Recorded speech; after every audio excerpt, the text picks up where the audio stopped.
kailangan niyo ng extra taga-hugas o kaya taga-silbi lang sa kanila. Kahit isang araw lang, kailangan ko lang mo talaga ng trabaho eh. Wala akong may bibigyan na trabaho sa'yo. Ano ba? Pero miss... Huwag ka nga makulit. Doon ka na maghanap sa iba. Sinisira mo yung pagtitinda ko. Sige na, alis! Alis na! Salamat po.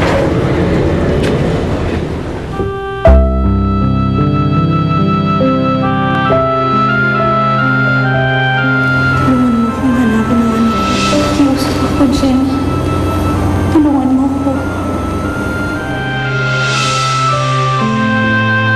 Oh, Manang Deli. Bilisan nyo na dyan. Marami pa tayong dapat lutuin dito. Opo, Ma'am Jenny. Sandali na lang to. Suset, akala na iniiwa mo. Dr. Sembrano? Wala pa po bang balita tungkol kay Aling Juana? Hindi pa namin natatagpuan si Juana. Pero huwag kang mag-alala. Nakikipagtulungan ang mga pulis para hanapin siya. At pag may magandang balita, ipapaalam namin agad sa'yo. Sige po, Dok. Nasaan na kaya ako? Paano ko kaya ako uuwi? Bata, ano ba ikaw yung kapatid ng Bautista? Yung boksingero? Opo. Nasaan siya? Ba't di mo kasama? Uwi na po ako sa amin. Sandali lang. Nag-uusap pa tayo eh. Siguro, ang dami niyong pera. Sandali! Ito ka!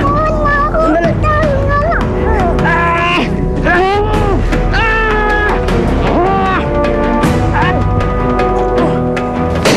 Ano nawawala si Bebeng? Sir, hinahanap ko po siya. Pagbalik ko, wala na siya. Nagsi-CR lang po ako. Hinahanap ko talaga sa buong restaurant. Ikaw! Hindi mo man lang napansin yung kapatid ko? Pasensya na ako, sir. Ako? Ano ba to? Oh, Bards! Diyan ka na pala? Oh! Teka! Ba't parang naatuka yung mukha mo? Uwing, si Bebeng nawawala. Ano? Eh, hindi naman ayos ang hindi nagpapaalam yun ah. Pinagtalunan kasi kami. Tampo ata. Para sa kayo nagpunta yun? Teka, alam ko na. Kasi may nabanggit sa akin si Bebeng noon na gusto niyang kausapin si Jenna. Hindi kaya doon nagpunta si Bebeng? Tara.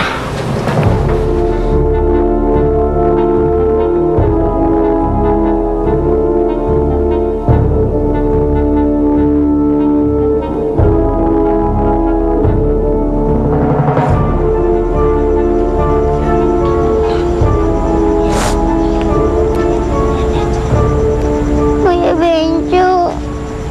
Kuya Benjo. Kuya Benjo.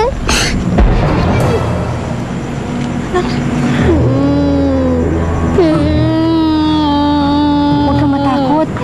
Hindi kita sasaktan. Halika, sumama ka sa akin, ha? Tahan na. Ako. Halika.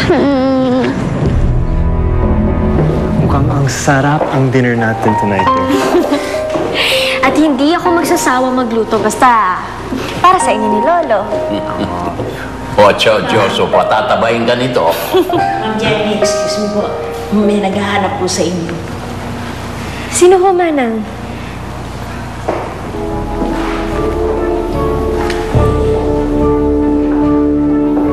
Benjo?